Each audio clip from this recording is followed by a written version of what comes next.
It is Friday and it is game night here on the Sun Coast. I'm yours truly, the X Factor, Xavier McKnight. Good morning. And if there were any questions coming into week one on how this Tampa Bay Buccaneers offense would fare going into year two of the Baker Mayfield experiment, they've been answered. Welcome to this special edition of ABC 7 Sports on this ABC 7 News at 6:30 Facebook Live. I'm yours truly, the X Factor, Xavier McKnight. Hey guys, good morning. The wind is blowing out here. It's still a brisk 17 degrees out here.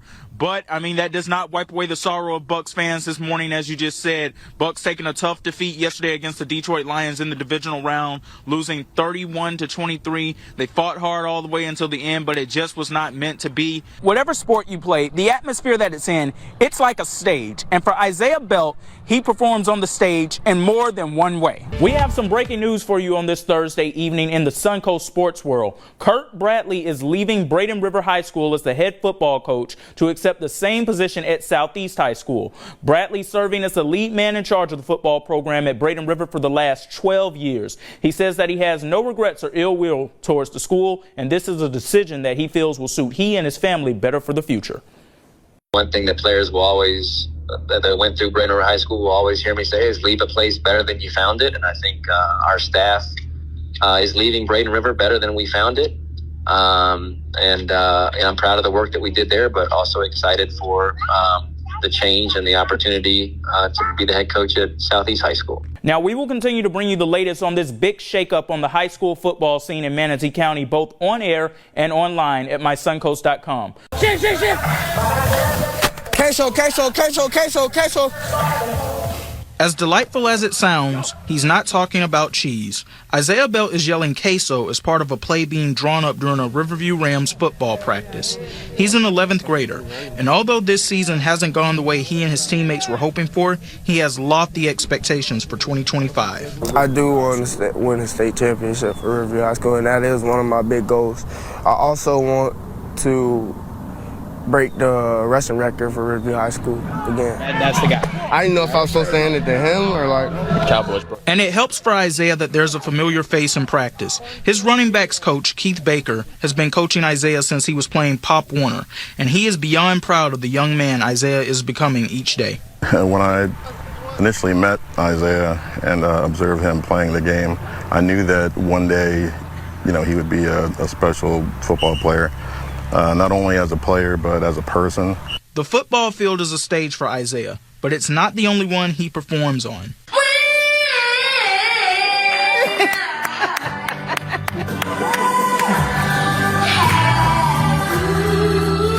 This is video provided to me by Isaiah of him acting in theater, which he has been doing for nearly the same amount of time he's been playing football. When I was young, my mom, I used to sing in the shower like everybody else, but my mom said that I should take it to a stage, so I listened to her, I took it to the stage, and I kind of enjoyed it. And his ability to act is something that stands out to his head coach about this young man. I've been doing this for 25 years now, and Isaiah is definitely one of the most outstanding young men that I've been able to coach over that span. Good. Isaiah tells me he does want to play football on the next level, and although colleges haven't come calling yet, he has a message he wants to share. Yes, I'm a student athlete. I do the right thing on and off the field. I'm very focused, very dedicated, and I'm very disciplined. I think I could definitely change some programs. Making the most of his time on both of the stages that he loves. Isaiah and the Rams close out the regular season this Thursday when they make the trip to Sarasota to take on the Sailors. Cheers, applause, and hugs all around for Corey Sanders. He recently graduated from Manatee High School and is getting ready to head to Missouri Valley College, where he will continue his football career.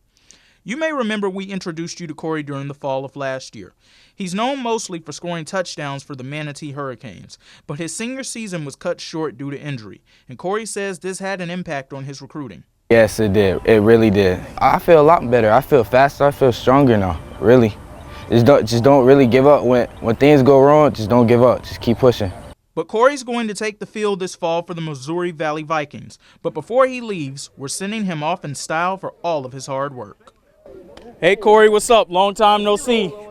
Hey, I'm Xavier McKnight with ABC 7, and I'm proud to tell you, Corey Sanders, that on behalf of Brian Sabali Law and ABC 7, You are the Manatee County Athlete of the Year. ABC7 partnering with Brian Sabali Law to give Corey a check to help with the next step in his education, not just because of what he does on the field, but also who he is off of it. You know, sports teach a lifetime of valuable lessons, and one of those important lessons is the importance of family. And what really rung true in the video that you did for the Athlete of the Week, and I would encourage anybody to go watch it, is the importance of family and the military and the sacrifices. And Corey's mother, Heather, says when it comes to her son, she is just one proud mama. It means the world to me. And, you know, he's worked really hard where he's at. And this is unexpected for him and for me also. And Corey has parting words of wisdom for those who will be making big decisions on their futures soon. It don't matter what if you get D3, D2, D1. You just gotta work. Just work for it. You'll get there. It will come through. Leaving a legacy and preparing for life's road ahead. Tampa looking absolutely explosive in their Week 1 opener against the Washington Commanders, winning 37-20. Fans going home happy watching Baker Mayfield and company go to work in this matchup. The Bucs' second-year quarterback throwing for 4 touchdowns, nearly 300 passing yards, only 6 incompletions and no turnovers. The offensive line looking stout as well, only giving up 1 sack. Now it's on to Week 2 in the Motor City, where the Bucs will look to get redemption against the Detroit Lions for last season's playoff loss. But if this offense looks anything like it did today, the Bucs are going to have another fantastic year. Reporting from Raymond James Stadium, I'm Xavier McKnight with ABC7, your local station. Now to some spring training action from this week. The Pirates battling the Orioles on the road, Ed Smith Stadium in Sarasota. Paul Skeens on the mound, sending Cedric Mullins back to the dugout empty-handed. Next inning, Ryan Mountcastle. Try again next time. Another strikeout for Skeens in that one. Third inning, here we go. Indy Rodriguez, let's get some runs. An RBI single that scores Brian Reynolds on this one. The Pirates would get the victory 9-5 in that contest. Earlier this week, the Rays on the road in Fort Myers facing the Red Sox. Joe Boyle getting the start for Tampa Bay. First inning strikeout right here, Jarren Duran, the culprit on that one. Second inning, Carson Williams putting this ball into play, and it's going to be a double. We're going to get down right there, but there will be no runs coming out of this one, though. Bottom of the inning, Trace Thompson, the brother of NBA star Klay. They can ball, folks, in their respective sports. You see it right there. An RBI double bringing home Connor Wong, and the Red Sox win that contest 4-2.